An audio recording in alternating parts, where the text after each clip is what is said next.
Hello guys, स्वागत है आप सभी का हमारे YouTube channel royal study classes पर। तो गाइस, आज का हमारा टॉपिक है क्लास 10th यूपी बोर्ड में पूछे जाने वाले उपसर्ग एंड प्रत्यय के बारे में, जो कि ये टॉपिक हमारा हिंदी व्याकरण से लिया गया है। तो आज के इस वीडियो में हम पढ़ेंगे हिंदी व्याकरण से उपसर्ग एंड प्रत्यय, जो कि हर बार एग्जाम में 4 नंबर के पूछे जाते हैं। 4 नंबर के आपका प्रत्यय पूछा जाता है और 4 नंबर का उपसर्ग पूछा जाता है। ठीक है, तो आज के इस वीडियो में हम देख लेंगे उपसर्ग और प्रत्यय के बारे में। तो गैस, यहाँ पर देखिए हमारा दिया गया है क्लास 10th हिंदी व्याकरण उपसर्ग और प्रत्यय। ठीक है, तो आज की इस वीडियो में गैस हम उपसर्ग और प्रत्यय के बारे में पढ़ेंगे। तो सबसे पहले हम पढ़ लेंगे गैस क्या उपसर्ग, उसके बाद हम पढ़ेंगे प्रत्यय। तो यहाँ पर गैस हम पहला नंबर जो हमारा हो जाता है वो क्या हो जाता है, उपसर्ग। ठीक है, क्या हो जाता है, उपसर्ग। अब गैस उपसर्ग किसे कहते हैं, ठीक है, उपसर्ग किसे कहते हैं और इसे किस प्रकार से लिखा जाता है।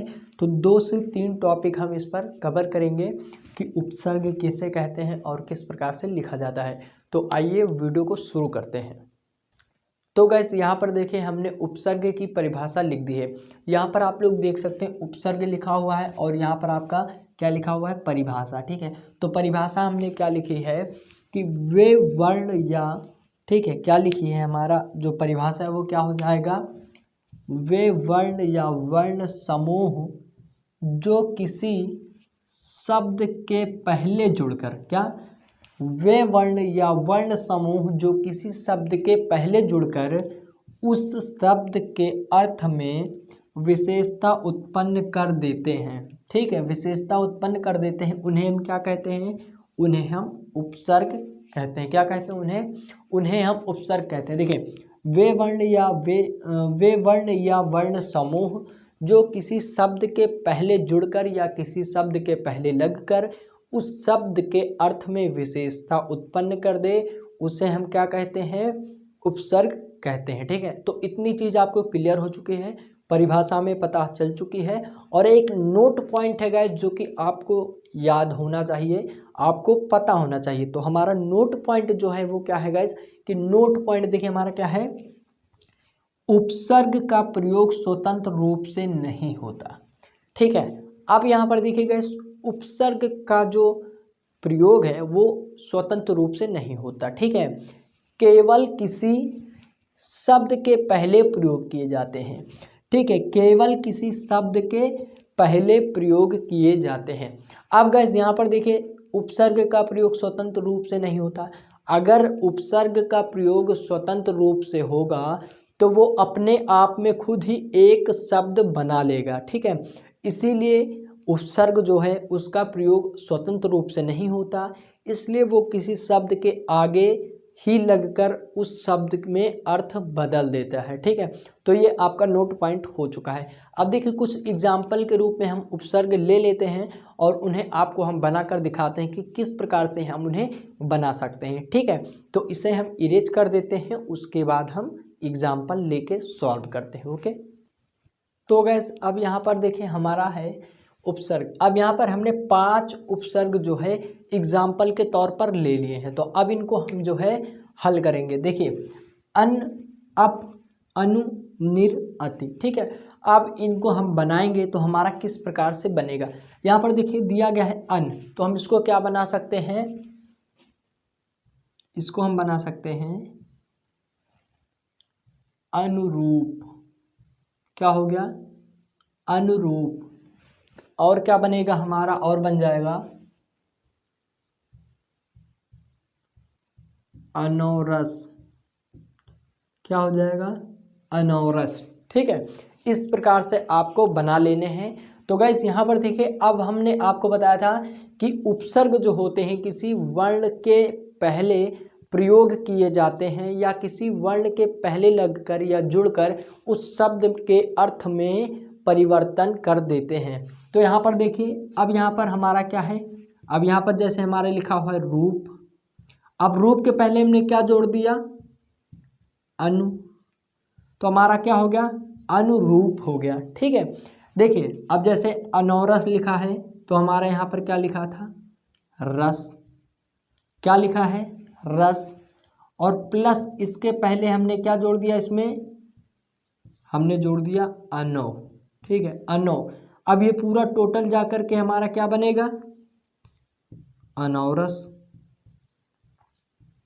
ठीक है। तो इस प्रकार से गैस आपके जो उपसर्ग होते हैं, इस प्रकार से उपसर्ग आपके यूज होते हैं, इस प्रकार से बनाए जाते हैं, ठीक है। और ये 2-2 नंबर में आपके उपसर्ग आते हैं एग्जाम में, बोर्ड एग्जाम में, ठीक है। तो इसे आप लोग याद कर लेंगे, ठीक है।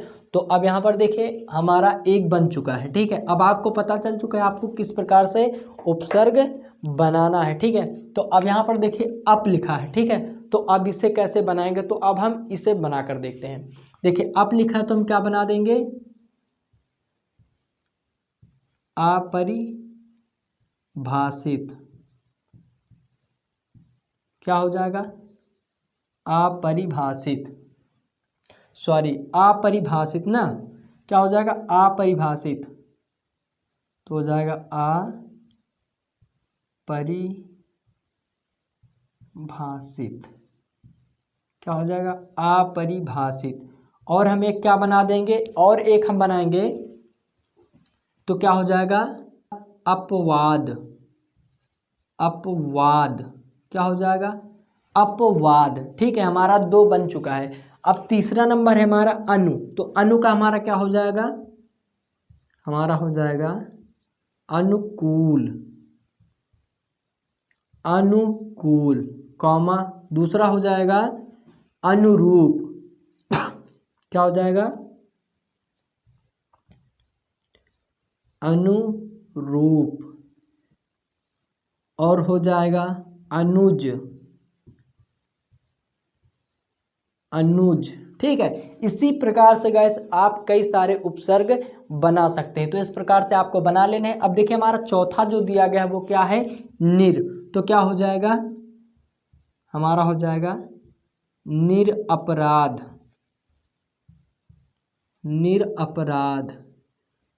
और निरपराध को हम क्या कह सकते हैं, निर्दोष, क्या हो जाएगा, निर्दोष, ठीक है। देखिए निरपराध बन चुका है और निर्दोष बन चुका है। तो इस प्रकार से आपको बनाने हैं। अब हमारा है अति, तो अति का क्या हो जाएगा, अति का हमारा हो जाएगा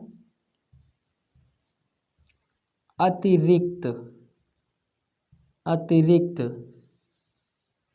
अत्यधिक हो जाएगा, और क्या हो जाएगा, अत्यधिक,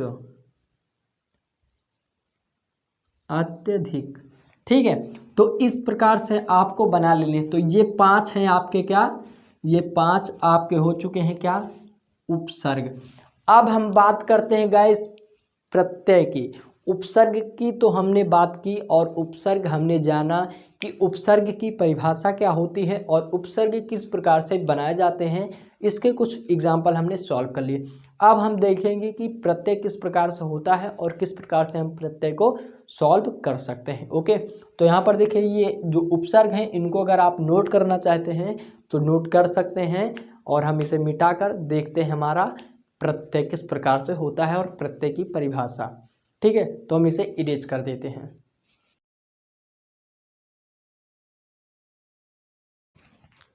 तो गैस अब यहाँ पर देखिए हमारा प्रत्यय है, तो प्रत्यय दिया गया है। अब इसकी परिभाषा जो है दोस्तों वो क्या है, यहाँ पर परिभाषा हमारी दी गई है, जो शब्दांश या वर्ण किसी शब्द के, क्या परिभाषा है, जो शब्दांश या वर्ण किसी शब्द के अंत में जोड़े जाते हैं, जो शब्दांश या वर्ण किसी शब्द के अंत में जोड़े जाते हैं और जिनके जुड़ने से शब्द का क्या, और जिनके जुड़ने से शब्द का अर्थ बदल जाता है या उनमें कुछ नवीन विशेषता आ जाती है, उन्हें क्या कहते हैं गाइस, उन्हें हम क्या कहते हैं, प्रत्यय, प्रत्यय कहते हैं, ठीक है। अब गाइस यहाँ पर देखिए इसमें एक नोट पॉइंट भी है, जैसे हमारा नोट पॉइंट थी किसमें, उपसर्ग में, उसी प्रकार से प्रत्यय में भी नोट पॉइंट है। तो नोट पॉइंट क्या है गाइस, यहाँ पर देखिए प्रत्यय का स्वतंत्र रूप से प्रयोग नहीं होता। जिस प्रकार से उपसर्ग में जो है उपसर्ग का स्वतंत्र रूप से प्रयोग नहीं होता, वो किसी शब्द के पहले लगकर किसी शब्द के पहले लगकर उस शब्द का अर्थ बदल देती है, उसी प्रकार से प्रत्यय में भी प्रत्यय का प्रयोग जो है स्वतंत्र रूप से नहीं होता और ये किसी शब्द के पीछे लगकर उस शब्द का अर्थ बदल देती है। ठीक है, तो उपसर्ग शब्द के पहले लगता है और प्रत्यय शब्द के बाद लगता है। ठीक है, यानी कि पीछे। तो ये आपको याद करना है। ठीक है, तो ये थी हमारी क्या परिभाषा। अब हम देख लेते हैं प्रत्यय के कुछ एग्जाम्पल्स। तो इसे हम इरेज कर देते हैं और इनके एग्जाम्पल्स देखते हैं। अब गाइज यहाँ पर देखिए हमारे कुछ प्रत्यय दिए गए हैं, तो अब हम इनको सॉल्व करते हैं। देखिए अब जो हमारा प्रत्यय दिया गया है वो क्या है, तो यहाँ पर देखिए प्रत्यय हमारा क्या है, आई, त्वा, ता, पन, आवा। अब प्रत्यय जो था वो क्या था, शब्द के क्या था, शब्द के पीछे, शब्द के पीछे लगता था। ठीक है, ये चीज आपको याद रख लेनी है कि प्रत्यय जो है शब्द के पीछे लगता है या जुड़ता है, प्रयोग होता है, कुछ भी आप कह सकते हैं। ठीक है, तो अब यहाँ पर देखिए हमारा क्या है, आई। तो अब आई हमारा क्या हो जाएगा, देखिए जैसे हमारा जा ऊंचा, ठीक है, उच्च, ठीक है, उच्च क्या हो जाएगा, उच्च प्लस आई। तो अब देखिए ये मिलकर क्या बनेगा, ऊंचाई। ठीक है, ऊंचाई, लंबाई, लंबाई। ठीक है, क्या हो जाएगा, लंबाई। अब आप लोग यहाँ पर देखिए जो हमारा एक चीज मेन पॉइंट जो है वो मेन पॉइंट हमारा क्या है, देखिए शब्द के पीछे लगता है। ये जो आई है ये हमारा क्या है, यही तो हमारा है क्या, प्रत्यय। देखिए उच्च था, क्या लिखा हुआ था, उच्च, और उच्च के लास्ट में हमने क्या जोड़ा, प्रत्यय में आई, तो क्या बन गया, ऊंचाई, लंबाई, चौड़ाई। ठीक है, इस प्रकार से आप कुछ भी बना सकते हैं। ठीक है, तो यहाँ पर देखिए ये आपका एक एग्जाम्पल हो जाएगा। ठीक है, अब अगर हम बात करें दूसरे एग्जाम्पल की, तो हमारा दूसरा एग्जाम्पल क्या हो जाएगा, देखिए जो हमारा दूसरा एग्जाम्पल है, तो दूसरा एग्जाम्पल हमारा क्या दिया गया है, दूसरा एग्जाम्पल हमारा दिया गया है त्वा। ठीक है, तो अब हम इसमें क्या कर देंगे, हमारा क्या हो जाएगा, महत्व। क्या हो जाएगा, महत्व, कामा, और भी हम कुछ बना सकते हैं जैसे जड़त्व,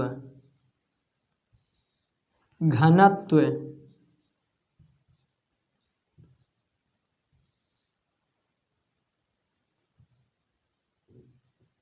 क्या हो जाएगा, घनत्व। ठीक है, तो इस प्रकार से आप बना सकते हैं महत्व, जड़त्व, घनत्व। ठीक, इस प्रकार से। अब यहाँ पर देखिए ता है। ठीक है, तो क्या हो जाएगा, हमारा हो जाएगा